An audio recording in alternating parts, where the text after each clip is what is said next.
Welcome back to Pastor Emilie's Story Hour. We're reading A Little Princess by Frances Hodgson Burnett. Chapter 14. What Melchizedek Heard and Saw. On this very afternoon, while Sarah was out, a strange thing happened in the attic.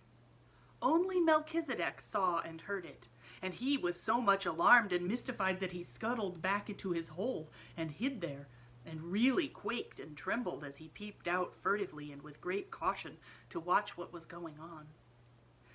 The attic had been very still all the day after Sarah had left it in the early morning. The stillness had only been broken by the pattering of rain upon the slates and the skylight. Melchizedek had, in fact, found it rather dull, and when the rain ceased to patter and perfect silence reigned, he decided to come out and reconnoiter, though experience had taught him that Sarah would not return for some time.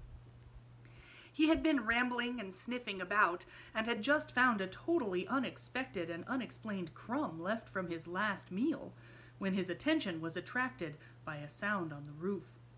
He stopped to listen with a palpitating heart. The sound suggested that something was moving on the roof. It was approaching the skylight. It reached the skylight. The skylight was being mysteriously opened. A dark face peeped into the attic. Then another face appeared beside it, and both looked in with signs of caution and interest. Two men were outside on the roof, and were making silent preparations to enter through the skylight itself. One was Ram Das, and the other was a young man who was the Indian gentleman's secretary. But of course, Melchizedek did not know this. He only knew that the men were invading the silence and privacy of the attic, and as the one with the dark face let himself down through the aperture with such lightness and dexterity that he did not make the slightest sound, Melchizedek turned tail and fled precipitately back to his hole. He was frightened to death. He had ceased to be timid with Sarah, and knew that she would never throw anything but crumbs, and would never make any sound other than the soft, low, coaxing whistling. But strange men were dangerous things to remain near. He lay close and flat near the entrance of his home, just managing to peep through the crack with a bright, alarmed eye. How much he understood of the talk he heard, I am not in the least able to say, but even if he had understood it all, he would probably have remained greatly mystified. The secretary, who was light and young, slipped through the skylight as noiselessly as Ram Das had done, and he caught a last glimpse of Melchizedek's vanishing tail. "Was that a rat?" he asked Ram Das in a whisper. "Yes, Sahib, a rat," answered Ram Das, also whispering. "There are many in these walls." "Ugh!" exclaimed the young man. "It is a wonder the child is not terrified of them." Ram Das made a gesture with his hands. He also smiled respectfully. He was in his place as the intimate exponent of Sarah, though she had only spoken to him once. "The child is a little friend of all things, Sahib," he answered. "She is not as other children. I see her when she does not see me. I slip across the slates and look at her many nights to see that she is safe. I watch her from my window when she does not know I am near. She stands on the table there and looks out at the sky as if it spoke to her. The sparrows come at her call. The rat she has fed and tamed in her loneliness. The poor slave of the house comes to her for comfort. There is a little child who comes to her in secret, and there is one older who worships her and would listen to her forever if she might. This I have seen when I have crept across the roof. By the mistress of the house, who is an evil woman, she is treated like a pariah, but she has the bearing of a child who is of the blood of kings." "You seem to know a great deal about her," the secretary said. "All her life each day I know," answered Ram Das. "Her going out I know, and her coming in, her sadness and her poor joys, her coldness and her hunger. I know when she sits alone until midnight learning from her books. I know when her secret friends steal to her and she is happier, as children can be even in the midst of poverty, because they come, and she may laugh and talk with them in whispers. If she were ill, I should know, and I would come and serve her if it might be done. You are sure no one comes near this place but herself, and that she will not return and surprise us. She would be frightened if she found us here, and the Sahib Carrisford's plan would be spoiled." Ram Dass crossed noiselessly to the door and stood close to it. "None mount here but herself, Sahib," he said.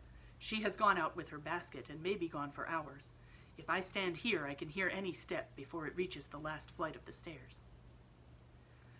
The secretary took a pencil and a tablet from his breast pocket.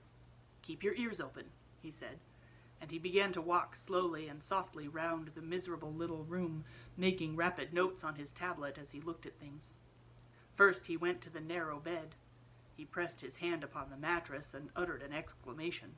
"As hard as a stone," he said. "That will have to be altered some day when she is out.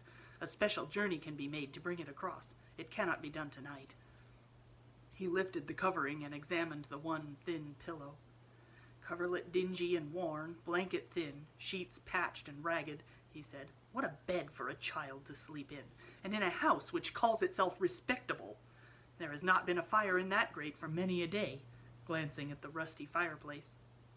"Never since I have seen it," said Ram Dass.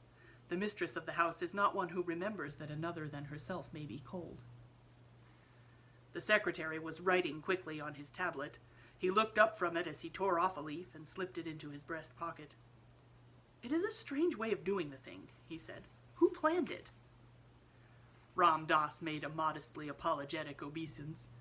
"It is true that the first thought was mine, Sahib," he said, "though it was not but a fancy. I am fond of this child. We are both lonely. It is her way to relate her visions to her secret friends. Being sad one night, I lay close to the open skylight and listened. The vision she related told what this miserable room might be if it had comforts in it.